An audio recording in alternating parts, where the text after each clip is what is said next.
बिस्मिल्लाहिर्रहमानिर्रहीम। अस्सलामु अलैकुम वरहमतुल्लाहि वबरकातुहू।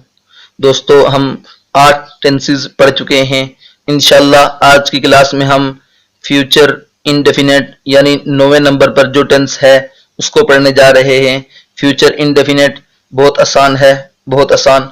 इसमें ये आपको मालूम है कि वर्ब की पहली फॉर्म इस्तेमाल होती है, और ये भी आपको मालूम है शेल और विल ये दो हेल्पिंग वर्ब यहाँ इस्तेमाल होते हैं।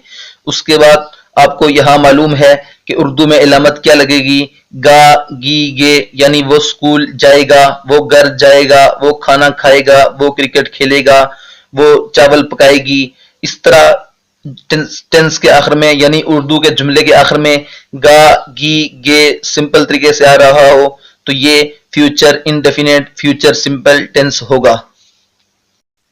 यहाँ फर्स्ट ग्रुप सेकंड ग्रुप की बात ऐसे होगी कि यहाँ आई और वी एक साथ होंगे।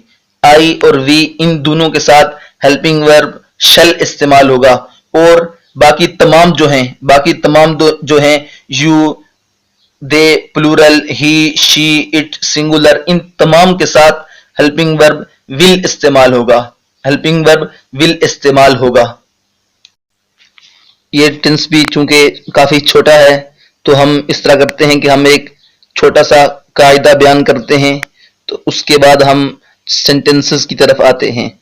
बात यह है कि आई और वी के साथ शल लगेगा और बाकी तमाम के साथ विल लगेगा, लेकिन ऐसा हो सकता है कि आई और वी के साथ विल लगे और बाकी तमाम के साथ शल लगे। उस वक्त सिर्फ तर्जुमे में तब्दीली होगी। आपने अगर किसी काम की ताकीद करनी है, भाई एक तो है सिंपल, मैं कल लाहौर जाऊंगा या मैं कराची जाऊंगा, ये सिंपल है। इसमें तो कायदा इसी तरह होगा कि आई वी के साथ शल लगेगा और बाकी तमाम के साथ विल लगेगा।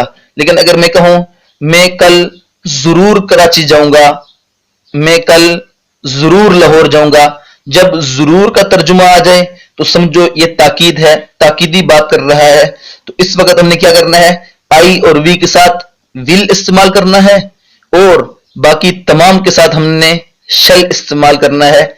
इस बात को अच्छी तरह जहन में बिठा लें। ये थी फ्यूचर परफेक्ट टेंस के बारे में एक छोटा सा कायदा था, एक छोटी सी बात थी।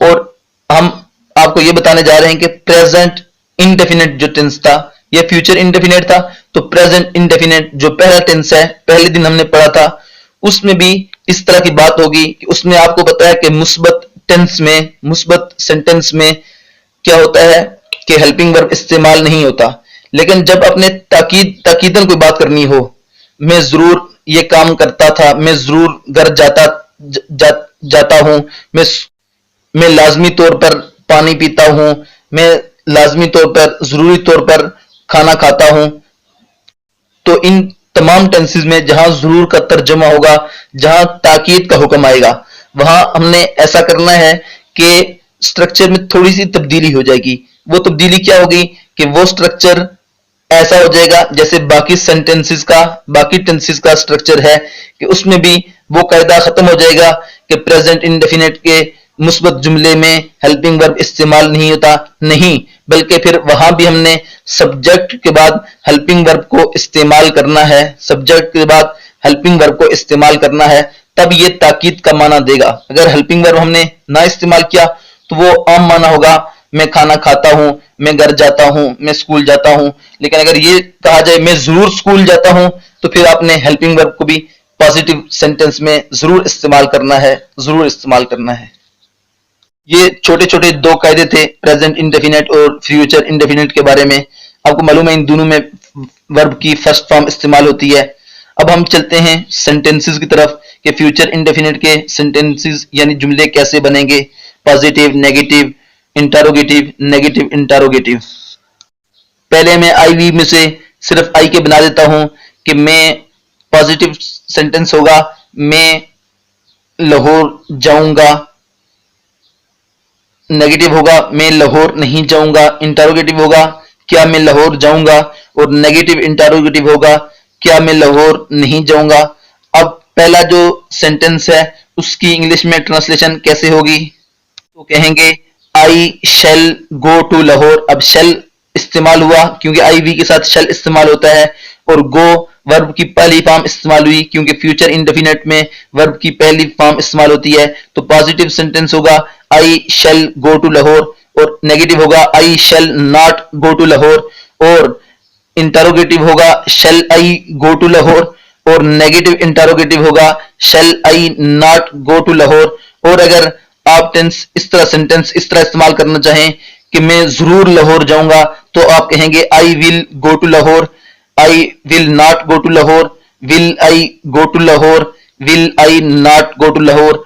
तब इस सूरत में आई के साथ शेल की बजाय हमने विल इस्तेमाल करना है जब हमने जरूर का तर्जुमा करना हो, ताकीद का तर्जुमा करना हो। आई वी के साथ शेल लगेगा। अब हम बाकी आते हैं कि वो खेलेगा, वो खेलेगा, ये पॉजिटिव टेंस है। यहां मैंने ऑब्जेक्ट इस्तेमाल नहीं किया, आपको मालूम है, मैंने आपको बताया था कि ऑब्जेक्ट हर जगह जरूरी नहीं होता। वो खेलेगा, वो नहीं खेलेगा, क्या वो खेलेगा, और क्या वो नहीं खेलेगा। ये 4 टेंसेस हैं, सेंटेंसेस हैं। अब पहले का तर्जुमा होगा ही विल प्ले, नेगेटिव का होगा ही विल नॉट प्ले, और इंटरोगेटिव का होगा विल ही प्ले, और नेगेटिव इंटरोगेटिव का होगा will he not play. Interrogative और नेगेटिव इंटरोगेटिव सेंटेंसेस के आखिर में क्वेश्चन मार्क लाजमी तौर पर लगाना है। और अगर ताकीदी हुक्म देना हो ताकीद के तौर पर, तो आपने विल इस्तेमाल नहीं करना, बल्कि ऐसे कहना कि वो जरूर खेलेगा, तो हम कहेंगे he shall play, he shall not play, shall he play, shall he not play. इस तरह से सेंटेंसेस इस्तेमाल होंगे। उम्मीद है आपको आज की क्लास भी समझ आई होगी, अच्छी तरह अजबर हुई होगी। जो दोस्त नए हैं हमारे चैनल को सब्सक्राइब करें।